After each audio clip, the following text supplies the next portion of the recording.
Hello, പുതിയ വീഡിയോയിലേക്ക് എല്ലാവർക്കും സ്വാഗതം. അപ്പം ഇന്നത്തെ ഈ വീഡിയോ ഞാൻ ഇതുവരെ ഇങ്ങനെ ഒരു വീഡിയോ ചെയ്തിട്ടില്ല. അപ്പം എൻ്റെതായ ഒരു അഭിപ്രായം അല്ലേ എങ്ങനെയും ചിന്തിക്കാം എന്നുള്ള ഒരു രീതിയിലുള്ള ഒരു വീഡിയോ ആണ് കേട്ടോ. എന്തെങ്കിലും തെറ്റുണ്ടെങ്കിൽ ക്ഷമിക്കുക, അല്ല ഇങ്ങനെയും ചിന്തിക്കാം ഇതും ശരിയാണ് എന്നുള്ളവരുണ്ടെങ്കിൽ താഴെ കമന്റ് ബോക്സിൽ കമൻറ്റ് ചെയ്യുക കേട്ടോ. എന്താണെന്ന് വെച്ചിട്ടുണ്ടെങ്കിൽ നമ്മുടെ ദീപകിൻ്റെയും ഷിംജിതയുടെയും കാര്യം തന്നെയാണ്. ഈ ഒരു സ്ത്രീ സമൂഹത്തിൽ റീച്ച് കിട്ടാൻ വേണ്ടിയിട്ടാണ് ഇപ്പോൾ ഈ നിലവിലെടുത്ത വീഡിയോ സോഷ്യൽ മീഡിയയിൽ പ്രചരിച്ചു വരുന്നത്. അതേ വീഡിയോ നിങ്ങൾ ഇങ്ങനെ ചിന്തിച്ചു നോക്കൂ, എങ്ങനെയാണ് ഈ ഒരു വ്യക്തിയുടെ നിരപരാധിത്വം തെളിയിക്കാൻ വേണ്ടിയിട്ട് ഉള്ള ഒരു വീഡിയോ. അദ്ദേഹം മരിച്ചു, ശരി തന്നെയാണ്, ഇല്ലെന്ന് പറയണില്ല, അതെല്ലാവർക്കും സങ്കടമുണ്ട്. പക്ഷേ അദ്ദേഹത്തിൻ്റെ നിരപരാധിത്വം തെളിയിക്കാനുള്ള ഒരു വീഡിയോ എടുത്ത് കണ്ടു നോക്കി നോക്കാം. അദ്ദേഹത്തിന് കുറച്ച് വെയിറ്റ്, ആ ഒരു വീഡിയോ പ്രചരിച്ചതോടുകൂടി അദ്ദേഹം മാനസികമായി തളർന്നു പോയി. അതിനുശേഷമാണ് ഇങ്ങനെ ഒരു കാര്യം ചെയ്യുന്നത്. അതൊക്കെ ശരി തന്നെയാണ്. അദ്ദേഹം മരിച്ചിട്ടാണെങ്കിലും അദ്ദേഹം നിരപരാധിയാണ്, അദ്ദേഹം ഒരു തെറ്റും ചെയ്യാത്ത ഒരു വ്യക്തിയാണെന്ന് തിരിച്ചറിയാൻ നമുക്ക് എന്താണ് വേണ്ടി വന്നിരുന്നത്? അതേ വീഡിയോ തന്നെയല്ലേ? അതേ വീഡിയോ കണ്ടിട്ടല്ലേ സമൂഹത്തിൽ എല്ലാവരും വിലയിരുത്തുന്നത്? അദ്ദേഹത്തിൻ്റെ ഭാഗത്ത് തെറ്റില്ല, ആ ഒരു വ്യക്തി നിരപരാധിയാണെന്ന് തെളിയിക്കാൻ എന്ത് വേണ്ടി വന്നു? അതേ വീഡിയോ വേണ്ടി വന്നു. മനസ്സിലായോ? ഞാൻ പറഞ്ഞത് മനസ്സിലായോ? അദ്ദേഹം പെട്ടെന്നൊരു തീരുമാനത്തിലെത്തുന്നതിന് പകരം കുറച്ച് നമ്മുടെ സമൂഹത്തിലുള്ള വ്യക്തികളുടെ അല്ലെങ്കിൽ ഒരു മനുഷ്യൻ എന്നുള്ള നിലയ്ക്ക് എല്ലാവരുടെയും ഒരഭിപ്രായം അറിയണമായിരുന്നു. അല്ല, മോശമായിട്ടല്ല നമ്മൾ കാണുന്നത്, നമ്മുടെ ഭാഗത്ത് തെറ്റില്ല എന്ന് ഒരാളെങ്കിലും പറയും എന്ന് അദ്ദേഹം ചിന്തിച്ചിരുന്നെങ്കിൽ അദ്ദേഹത്തിന് ഇന്ന് ഈ ഒരു അവസ്ഥ വരില്ലായിരുന്നു.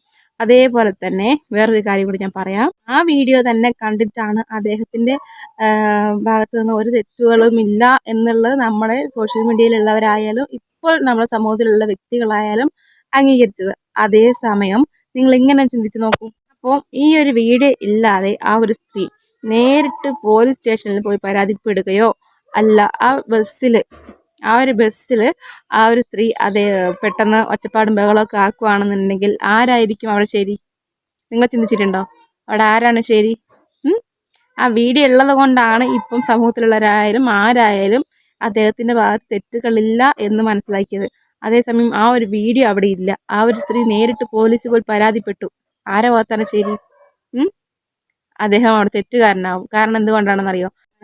അദ്ദേഹം ഒരു വിവാഹമോചിതനാണ്. അതുകൊണ്ട് എന്താ പറയുക, ആ ഒരു ആംഗിളിൽ എല്ലാവരും ചിന്തിക്കുള്ളൂ. അദ്ദേഹത്തിൻ്റെ ഭാഗത്ത് എന്തൊക്കെയോ തെറ്റുകളുണ്ട്, അതുകൊണ്ടാണ് അദ്ദേഹത്തിന് വിവാഹബന്ധം വേർപെട്ടു പോയതും. അതുകൊണ്ട് ഇങ്ങനെ ചെയ്തിരിക്കാം എന്ന് നാട്ടുകാർ ചിന്തിക്കും, എല്ലാവരും ചിന്തിക്കും. ഇപ്പം എന്തായി? നേരെ ഓപ്പോസിറ്റ് ആയില്ലേ?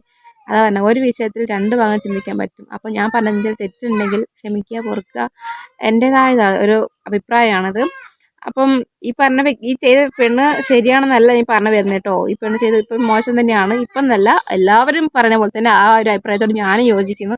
ഈ പറഞ്ഞ ഒരു ഒറ്റ വിഷയം, അദ്ദേഹം മരിച്ചു പോയെങ്കിലും അദ്ദേഹത്തിൻ്റെ നിരപരാധിത്വം തെളിയിക്കാൻ വേണ്ടിയിട്ട് എൻ്റെ മോൻ ഇപ്പം ആ ഒരു വീഡിയോയിലൂടെ എൻ്റെ മോൻ നിരപരാധിയാണ് എന്ന് ആ അമ്മയ്ക്കും അച്ഛനും അഭിമാനത്തോട് പറയാം. തന്നെയാണ് ഒരു കാര്യങ്ങൾക്ക് നമ്മൾ എന്താ പറയുക, നെഗറ്റീവായിട്ടും ചിന്തിക്കാം, പോസിറ്റീവായിട്ടും ചിന്തിക്കാം. ഒരു വിഷയത്തിൽ നമ്മൾ രണ്ട് തലത്തിൽ ചിന്തിച്ച് നോക്കുക.